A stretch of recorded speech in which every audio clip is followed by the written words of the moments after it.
Guys welcome back to my YouTube channel study for GK. आज के इस lecture में जैसे कि आप सभी लोग देख पा रहे होंगे एमपी जीके की सीरीज में बात करेंगे आज ओनली माही नदी की। माही नदी की बात करेंगे, माही नदी से बनने वाले तमाम उन प्रश्नों की बात करेंगे, तमाम उन फैक्टों की बात करेंगे जो एग्जाम के लिए काफ़ी इंपॉर्टेंट है। तो वीडियो के अंत तक जरूर बने रहिएगा। विद मैप के माध्यम से देखेंगे, चीज़ें सभी क्लियर हो जाएंगी और चीज़ें इस तरह से फीड हो जाएंगी दिमाग में कि आपको जीवन में फिर दोबारा पढ़ने की ज़रूरत नहीं रहेगी। तो वीडियो के अंत तक जरूर बने रहिएगा।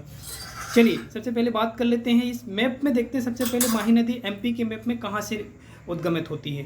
ओके, चलिए देखते हैं। ये एमपी का मैप है और इस मैप में देखिएगा इस माही नदी का जो उद्गम होता है, ये देखिएगा ये माही नदी मध्य प्रदेश के पश्चिम में धार जिले से निकलती है। पश्चिम में धार जिले से निकलती है। बस मैप में इतना समझ लीजिए, बाकी हमको नहीं देखना है अभी क्योंकि माही नदी की बात कर रहे हैं।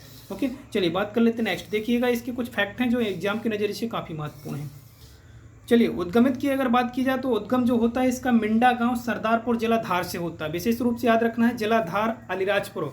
ये एक ऐसा एरिया है जिसे आदिवासियों, आप याद रखिए इस नदी को आदिवासियों की गंगा के नाम से भी जाना जाता है। तो ये फैक्ट है। और मोहाना की अगर बात की जाए, संगम याद रखिएगा, संगम की अगर बात की जाए तो याद रखिएगा मध्य प्रदेश, गुजरात, राजस्थान से होकर खम्बात की खाड़ी में जाकर गिरती है। किसी नदी पर संगम नहीं बनाती है, खम्बात की खाड़ी में डायरेक्ट गिरती है। इसके अलावा इसकी लेंथ पूछी जाती है, लंबाई, तो लंबाई आप लोग विशेष रूप से याद रखिएगा 583 किलोमीटर है इसकी लंबाई, विशेष रूप से याद रखिएगा। हेल्पिंग रिवर यानी अगर बात की जाए सहायक नदियों की, तो सहायक नदियाँ विशेष रूप से याद रखना है कि मध्य प्रदेश की एक्चुअली अगर बात की जाए तो मध्य प्रदेश की हेल्पिंग रिवर नहीं है क्योंकि मध्य प्रदेश में थोड़ी ही डिस्टेंस है इसकी, और ये राजस्थान और गुजरात की सोम, चाप और अनास जाखम है ना। और इसके अलावा बात कर लेते हो कुछ प्रोजेक्ट या परियोजनाएं इस पर चल रही हैं जो एग्जाम की नज़र से पूछी जाती हैं। तो एक परियोजना आप लोगों को याद रखना है और जमुनालाल बजाज परियोजना जो कि राजस्थान में है, और दूसरी परियोजना है आप याद रखिएगा, दूसरी है ये जो आप याद रखिएगा, ये थोड़ा मिस्टेक हो चुका है और याद रखिएगा ये कडाना बांध है। कौन सा बांध है? ये थोड़ा मिस्टेक हो चुका है कंप्यूटर मास्टर द्वारा। तो ये है कडाना बांध। क्या है? कडाना बांध विशेष रूप से याद रखना है। तो ये कडाना बांध कहाँ पर है दोस्तों? याद रखिएगा ये गुजरात में है। जो कडाना डैम है गुजरात में, विशेष रूप से याद रखिएगा। चलिए बात कर लेते हैं नेक्स्ट। देखिए कुछ विशेष पॉइंट है जो एग्जाम के लिए काफ़ी महत्वपूर्ण है, ये पूछे जाते हैं। जैसे कि पहले बताया कि माही नदी जो है कर्क रेखा को 2 बार काटती है। अभी मैप में देखते हैं कहाँ पर कैसे काटती है। इसके अलावा आप लोगों को याद रखना कि माही नदी कर्क रेखा को 2 बार काटती है। और दूसरा पॉइंट आप लोगों को ये भी याद रखना है कि माही नदी को आदिवासियों की गंगा कहा जाता है। क्या कहा जाता है? माही नदी को आदिवासियों की गंगा कहा जाता है ना। तो ये पॉइंट जरूर याद रखिएगा। चलिए बात कर लेते हैं मैप के माध्यम से, समझते हैं कि कैसे काटती है कर्क रेखा को, ट्रॉपिक ऑफ कैंसर को। ये देखिए, चलिए इस माही नदी को देखिएगा। इस मैप के जरिए से बताना चाह रहे हैं कि ये कर्क रेखा को कैसे 2 बार काटती है। तो देखिए ये उद्गमित है, ये उद्गम वाला ओरिजिन ये पॉइंट है मिंडा गांव सरदारपुर धार से। क्लियर है? अब ये यहाँ से ऐसे फ्लो बहते हुई और ये जाते हैं और फिर ये टर्न आउट होता है। वो टर्न आउट होकर ये कहाँ पर जाती है? खम्बात की खाड़ी में गिरती है। अब देखिए 2-3 पॉइंट यहाँ से क्लियर कर रखना होगा।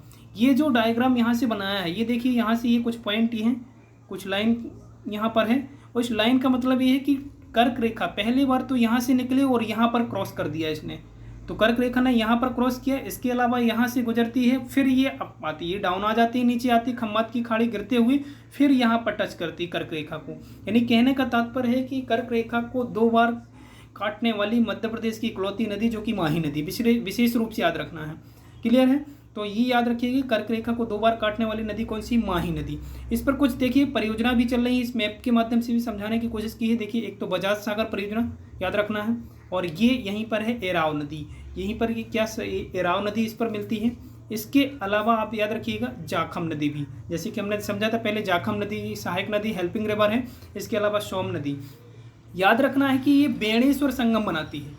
जाखम और सोम नदी के संगम को क्या बोलते हैं? जिस प्रकार से आपने पढ़ा होगा या आपकी प्राणहिता किसको बोलते थे, उसी प्रकार से क्या है जाखम और सोम नदी है ना। तो जाखम और सोम नदी का जहाँ भी संगम होता है तो बेणेश्वर संगम होता है। तो विशेष रूप से ये पॉइंट याद रखना है ना। तो इस पॉइंट के माध्यम से आप लोग जरूर समझ पाए होंगे कि ये जो नदी है कर्क रेखा को कैसे काटती है। ये पॉइंट देख लीजिएगा। और इसके अलावा ऐसे अप और डाउन होती है तो ये कर्क रेखा को 2 बार काटती है। क्लियर है यहाँ तक? चलिए, और दोस्तों ये वीडियो कैसा लगा कमेंट में ज़रूर बताएं आप लोग, है ना।